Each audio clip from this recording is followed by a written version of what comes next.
First of all, thanks a lot for the introduction, Edith. Thanks a lot for inviting me to speak here. It's my first time in Israel, and so far it's been great.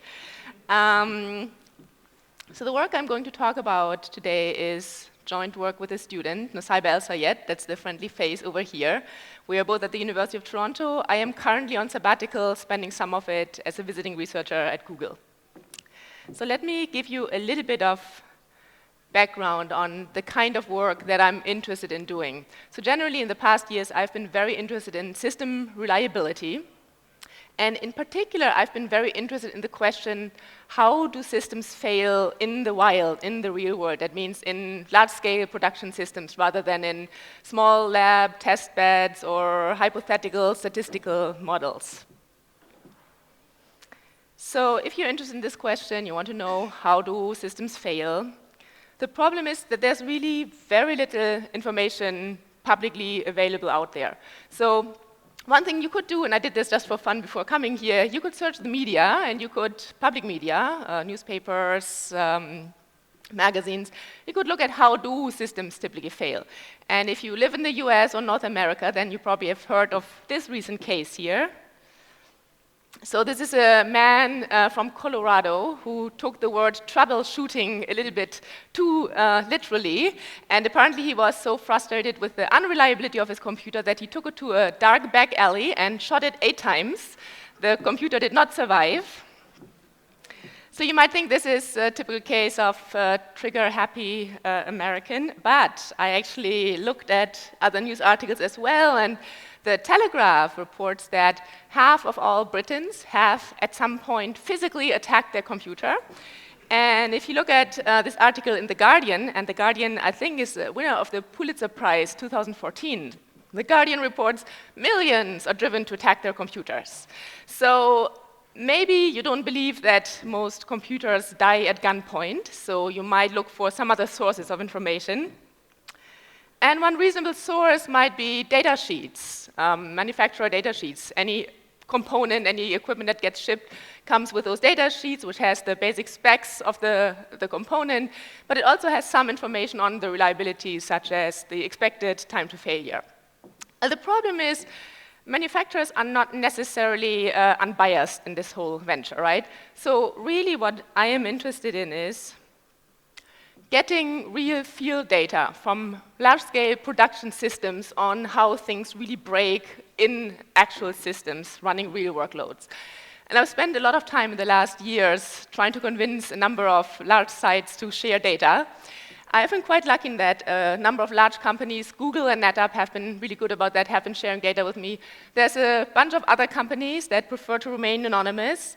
I got data from a number of supercomputing sites, some national labs. Los Alamos National Labs was one of the first to make data available. And I really initially was not very picky. I was just desperate getting my hands on any data because it's really difficult, it's sensitive information, it's really difficult to get any data out of people. So I really took any kind of data that I could get my hands on. So the data that I've looked at in the past spans a pretty broad range of different types of failure events. There's data on hardware replacements, there's data on node outages, there's data on errors in DRAM, there's a whole bunch of data on different types of things that can go wrong in storage systems. What I found most surprising across all these different analyses is that I've done is that you always come across some observations from the data that are surprising. And I don't mean surprising to me, that maybe wouldn't be so surprising because I really didn't know that much about system reliability before I started working on this topic, but actually surprising even to operators and manufacturers. And I thought these are the people that build those systems and the people that run those systems. Why do they not know how things break? And it turns out that operators often, they don't have the time or just the diligence to collect all the data, the expertise, and the time again to analyze it.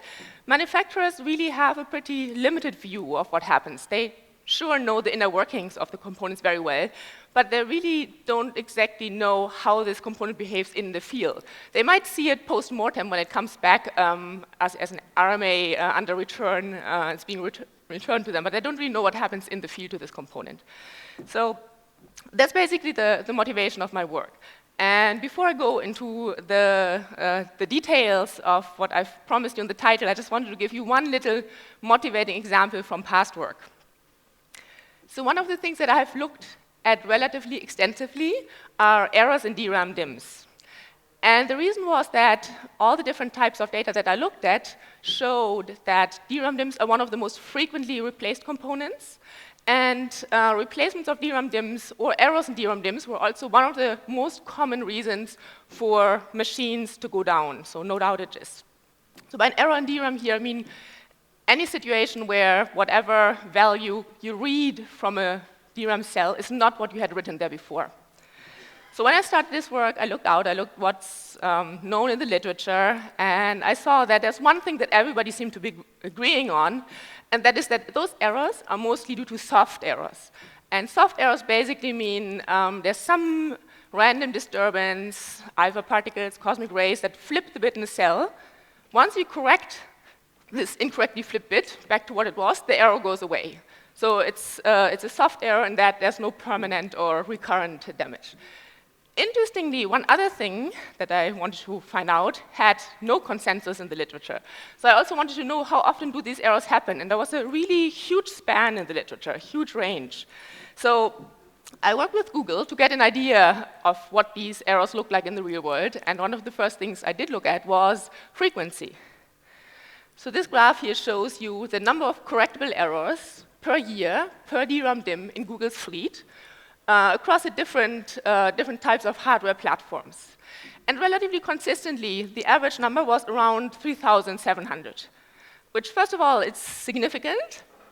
But what's more interesting is if you compare that to the numbers that were previously reported, those are in this little blue bar in the bottom. So the question is, we observed much, much higher error rates than previously reported. Why is that the case? Why do we have so different numbers? And what we did is, like any good data scientist, we started digging deeper and deeper in the data, and we saw very clear patterns. In particular, there were a lot of correlations. So if one memory cell had an error, it kept having errors over and over again. And that's not very consistent with a soft error, because it's not very likely that an alpha particle or cosmic ray will over and over strike the same one cell out of a DIMM, right, which has many cells. So really what we were able to show is that a huge majority of the errors can be linked to hard errors. That means problems with the hardware, like a bad cell, a bad row, a bad column. And you might wonder, why is this relevant? The errors happen, you have to deal with them. Why do you care how they happened?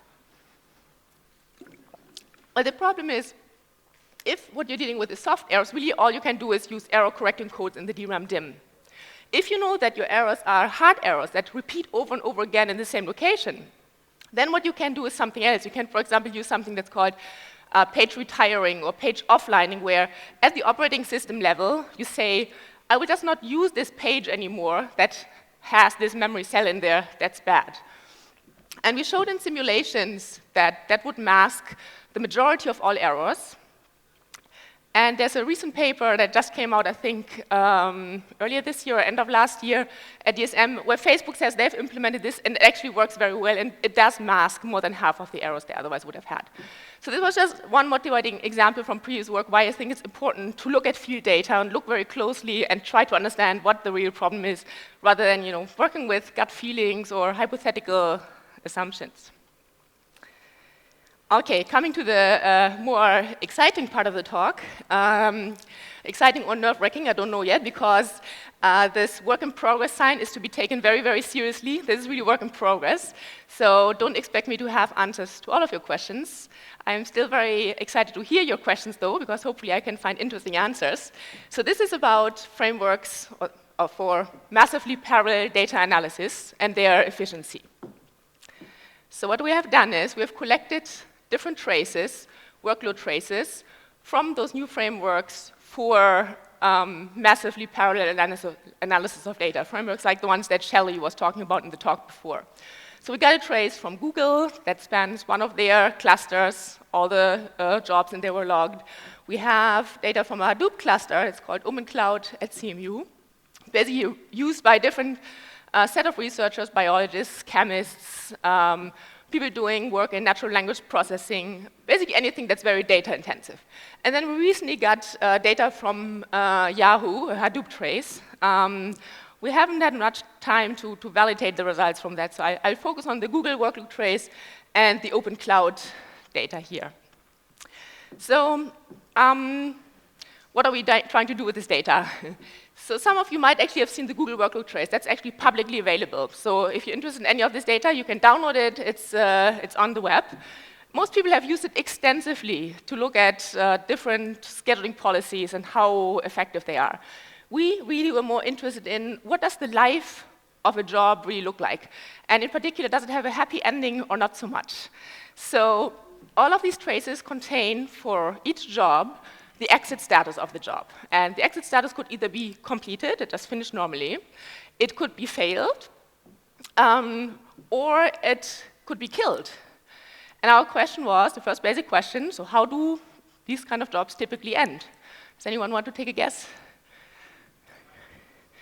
What percentage finishes normally? A third? Oh, you're much more pessimistic than I was, but you are actually not that wrong. So this is for three different types of jobs. The top jobs are the jobs in CMU's open cloud. Then there's the Google batch jobs and Google free jobs, where free jobs run at a lower priority. And the bad news is the blue area, which is the good area, blue means the job completed normally, is in many of these cases pretty small. And for example, for the open cloud data, the reddish, brownish area, which means the job failed, is pretty large. 8% in that system of jobs fail. For Google, the green area dominated. Green means jobs got killed. And for Google, between 35 to 55% of all jobs actually get killed. And I at least was somewhat shocked by those numbers. It almost seems that completing normally is not the normal case. So we want to understand in a bit more detail, what do those jobs look like that do not complete normally, that either fail or get killed? So we looked at the different information that we had in the logs, and one thing we looked at was job length. And what we found there was actually a little bit depressing. So this here shows you as a box plot the runtime for completed jobs, kill jobs, and fail jobs.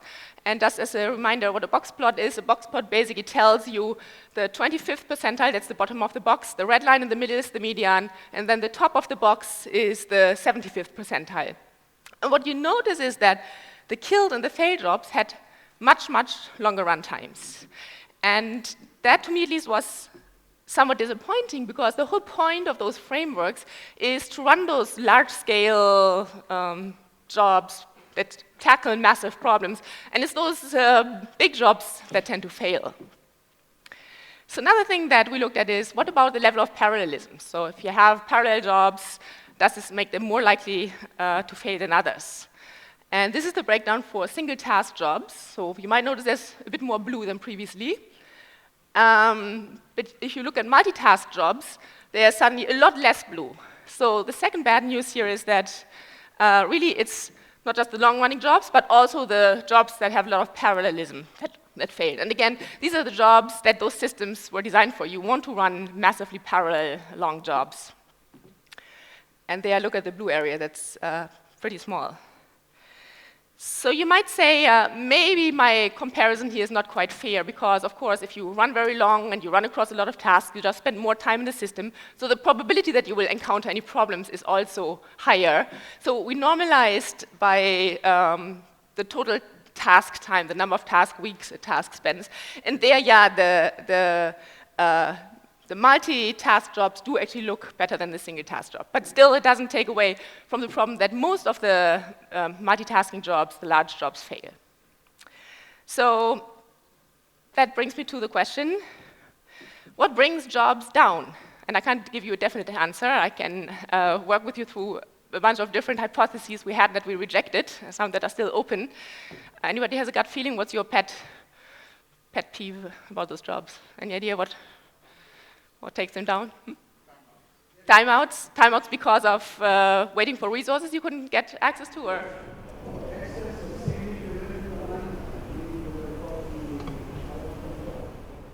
They're just out of control.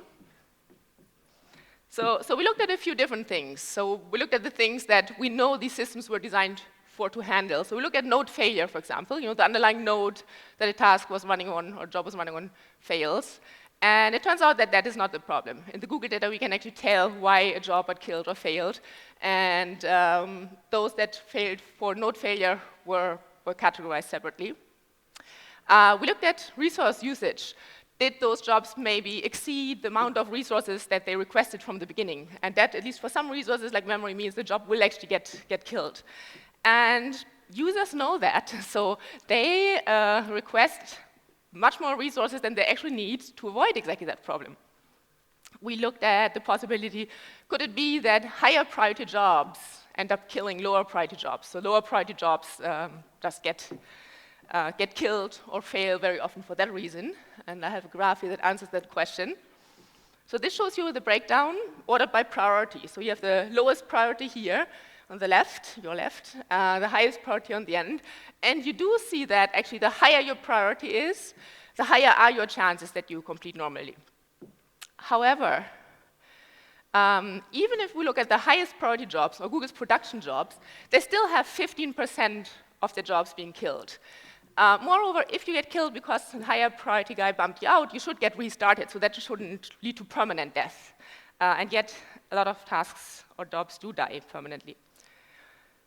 So we looked at individual tasks rather than whole jobs. We looked at what happens to tasks.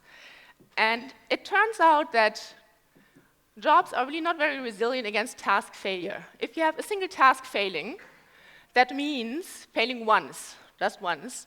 4% of Google jobs who have ever seen a failed task will not complete. For CMU, it looks a bit better at 60%, but it's still not great. And the reason that is surprising is that these systems were built to be resilient against task failure. And the typical thing that tasks actually do when they fail is they retry.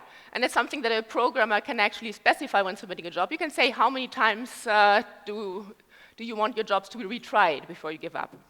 So we looked at what is your chances of success if you have a failed task and you try a few more times. So this graph here shows you the big bar is you had a failed job and you rerun it once more, so you retry once. And you actually have at least a 40% chance of success, so that's definitely worth retrying once more. However, once your first retry also fails and you try again, the second retry has only a probability of success of 2%, and after that it goes to pretty much 0. And this looks similar for the CMU data. So really, realistically, retrying more than once or twice is futile. Your probability of success is 0. So one interesting question is, how many times do users actually retry? And that's what these graphs here show. These are CDFs of the number of retries of failed tasks that you have observed in the traces. And it shows, if you look at the circle here, this is the data point for retrying only once. And only 10% at Google, 30% in the open cloud system do retry only once. That means 70 to 90% hope against hope, and they retry more than once.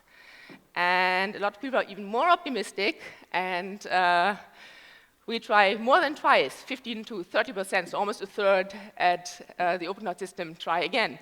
And some people are extremely optimistic. We saw some cases where people retry 250 times, hoping against hope that still 250 times it failed. Maybe the 251st time it will work. So clearly there's some waste of resources. So in all the systems we looked at least, retrying once is definitely worth the effort. Retrying twice, maybe depending on the system. After that, your chances are very low and you're just wasting system resources. So given that the problem seems to be individual tasks, and that tasks cannot as easily recover as we would like to, we tried to figure out what do those tasks look like? What are the characteristics of tasks that fail? And one thing that we could look at with the open cloud data, because it had that information, was mapper versus reducer task. And I'll show you the breakdown of mappers versus reducers. And in some sense, I think that's good news. So really, all the problems are in the mappers. The reducers, for the most part, work relatively reliably. It's the mappers that both get killed and also fail with a higher probability. And when I say good news, maybe it's good news in the sense that it kind of limits the system resources that get wasted. The reducing phase is the one that happens at the very end. So it would be annoying to put in all the work for all the mapping, reshuffling everything, reducing, and then failing. So it means that you at least will fail in the map phase, that is relatively early on. So what else characterizes tasks? One thing we looked at is how do those failed or killed tasks use their resources? And some of the questions or hypotheses you guys have thrown at me before were related to resources. How do they use their resources? And I'm starting by looking at killed jobs. So this shows you for CPU, memory, and disk. These are all recorded in the Google data, the actual usage. So they take snapshots regularly, how much usage, how much are these resources at any point in time used, and we average those. We compared completed jobs and killed jobs for all these three resources. And what you see is that actually for all resources, killed jobs had a much higher resource usage. And you will see the same trend if I add failed jobs. So failed jobs is not quite as clear, except for maybe in the case of disk, where failed jobs use clearly a lot more disk time than other jobs. So there's clearly a pattern here. Failed and killed jobs use a lot more resources. So one question is maybe, so are these jobs, like somebody suggested, that just went crazy and out of control, or are these jobs that are meant to use a lot of resources because they maybe just tackle bigger problems? So what we looked at is also how much resources did these jobs request? And this plot shows you the same thing, resources, CPU, memory, and disk, for completed, killed, and failed jobs. How much resource was requested for each of them? And we actually see the same pattern. Killed and failed jobs also request more resources. So in the case of failed jobs, for example, a lot more memory and a lot more disk. So it does seem that those jobs that get killed or fail are more resource intensive. They don't just run wild with the resources, they maybe just really need more resources. So it's maybe jobs that tackle bigger problems. So now here's an interesting question. So clearly there seem to be different characteristics that distinguish unsuccessful jobs from successful jobs. And one question is, are these characteristics different enough that we can maybe use them for predicting which jobs will fail or get killed? And that's something where you have to take the work in progress sign really seriously, because it's really something we just started. We just tried a couple of standard methods, CART and MLR, that are part of all the statistics toolboxes. We found that CART is a lot more successful. CART are classification and regression tree models, so I'll focus on that. We have not looked at other methods. There's obviously a lot more machine learning methods. You could use support vector machines. You could look at neural network, which you actually should do if you're at the University of Toronto, because that's what our machine learning group is famous for. We have also not tried methods where we actually look at the data as a time series. We only look at it at snapshots. But I'll show you just to see, not to show you this is the perfect method for predicting, but is there even any hope in predicting anything? So I'm starting with the first case, where I look at, can we predict whether a job will get killed? And I'm actually quite ambitious here. I want to predict this at start time. So when the job starts running, based on only the information I have then, which is the name of the user, the name of the application, the number of tasks in the job, the resources it requests, I want to predict, will this job fail? Will this job get killed, or will it complete normally? And these are the results that we got, and the important columns are really the two on your left, which give you precision and recall. And both of these numbers are actually around 90% or higher, which means that in 90% of the cases where we predict this job is going to get killed, it was actually killed. And the recall means, 95% recall means, out of all the jobs that get actually killed, for 95% of them, we could predict this before the job even started running. So this is quite impressive that you can make this accurate prediction about which jobs are going to get killed before the job even starts running. So motivated by those great results, we looked at whether we can do the same for predicting job failure. So again, we used only the information that we had available at start time, and based on that, we tried to predict whether a job is going to fail or not. And these are our results here. And if you look at the left column, precision, actually, again, looks great. Actually, almost 100% precision means if we predict that this job is going to fail, almost 100% of the times it is actually going to fail. Unfortunately, what looks not so great here is recall. Now, recall is only 20%, which means out of all the jobs that fail, for only 20% of them did we predict that they fail. So we missed around 80%. So we're wondering how we can make this any better. And one option would be to look at not just information that you have before the job starts running. You could also say, I take into account what I know once the job starts running, since we have seen that, for example, resource usage is correlated with how a job ends. So, and this is a very, very simple thing that we did. We just monitor the job for the first 5 minutes and use whatever usage information we could get from there. So if you would do this in reality, you could have an online system that continuously monitors, but we just wanted to see proof of concept, does this have any hope? So if we do that, precision is still very, very high. Now recall increases to at least something over 30%. So for a third of all jobs that do eventually fail, did we predict previously that they will fail? And we have tried one more thing that gets actually both precision and recall up a lot, and that is if you take into account pre-run information and you take into account information that this job had just one task that failed, at that point you get precision and recall that are both very high, because a single task failure already makes it much more likely that the job will fail. So that brings both precision and recall up to 85%. So I started the talk with a somewhat provocative title, those paradigms for massively parallel analysis of data, massively inefficient, because to me, those numbers of jobs that don't complete seem very high, but I thought it's maybe not quite fair if you don't compare to at least some other paradigms that people have been using in the past.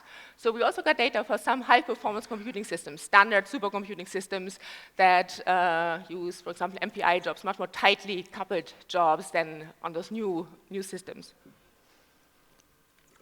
So this, what you see here, is just our old breakdown of the systems that we have looked at throughout the talk. And this here on the other side is the breakdown for 3 different supercomputing sites. They're all from national labs in the US. We didn't cherry pick those. Those were the only 3 that we could find online that had not only job traces available, but also job traces with exit codes. And here again, blue is the good area where jobs completed. The green and yellow together are killed jobs, and red are jobs that failed. And if you compare the blue areas, they're actually not that different. For some systems, the failure rate or kill rate can be quite high. For others, it's a bit better, but it's pretty rare that more than 80% of the jobs complete normally. So maybe all those systems that run big problems to some degree have some inefficiencies in them. And this analysis is very simplistic. We have done a few more detailed analyses. I'm happy to talk about it if you ask me afterwards. So in summary, what we found interesting about this work is that not only a surprisingly large fraction of jobs gets killed or fails, there are also pretty strong patterns that distinguish those jobs from the jobs that complete normally. And that in turn means that there's a pretty strong potential to predict job failures. And we tried a few simple things that work surprisingly well, which means if you use more sophisticated methods, you can probably do even better.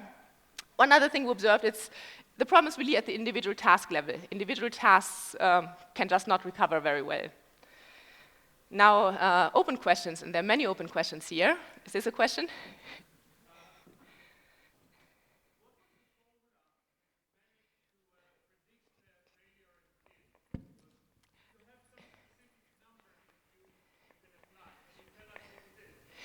So the models we used were card models. So they are basically decision trees. And we used a standard statistical package, R. We just used R, the built-in decision tree that it had. We ran it. And it built this tree, and that's what we used for the predictions. And I can tell you that what variables were relevant. The requested resources were the most important factor. So they come very early, high up in the tree. The number of tasks for a job is very important. Depending on which data set we looked at, often it's also the user and the application name. So it seems that some user or some applications or a combination of them leads to a higher likelihood of jobs not completing normally. There's no paper yet. So this is really this work we've just done. There is a preliminary tech report, which I'm happy to share. So some open questions that I would like to get answered is, I mean, obviously the question, what causes the high rate of failed and killed jobs? And there are a few possibilities that I've already ruled out. Node failure seems to be the least of a concern, probably because it's a type of failure that you can recover from pretty easily by just running on another node. It is not that jobs exceed their resource limits. Having priority to resources definitely helps, but it's not really being killed permanently because you use up too much resources. It might be really inherent problems in the task. Maybe something with the input data is wrong, so it doesn't matter whether you rerun it on a different node and try it 150 more times. It still just cannot do that. What optimizations can we derive from those observations? So one is obviously, you should limit how many times people retry. Maybe let them try 2 more times after they failed, maybe 3 times, but after that, there's really no point in wasting resources on additional retries. Maybe any method, and some of the systems use those already, any method that makes the job success less likely to depend on a single task are helpful. So for example, Dremel, which is a SQL interface that Google has built on top of their big table MapReduce infrastructure, lets you specify as a user, if you run a query, process at least X% of the data, and X doesn't have to be 100. So you can say, I'm happy if you process 96% of the data for me, and that, based on this data, would greatly increase the chances that your query comes back to you, and comes back to you faster, actually, also on top of it. One question, so we're very happy that we can make all these predictions and we can make them so accurately, but what do you actually do with those predictions? So if anybody has any ideas or suggestions, one thing that you could think of is, you could, for example, say this job has such a high chance of failing in the end or being killed that you could just run it at a lower priority so that it doesn't take away resources from other jobs. But on the other side, maybe this way you drive it into death because we know that these are also the jobs that already use a lot more resources. So if anybody wants to share ideas, I'm happy to hear them. And then, yeah, one thing that we definitely want to do is we want to validate this against other systems, have more traces. Right now, we have traces from 2 different sites. We recently got data from Hadoop cluster at Yahoo, so hopefully we'll find something similar. If anybody knows of any available data sources, we're definitely happy to hear about that as well. So I'm done at this point. I'm happy to take any questions you might have.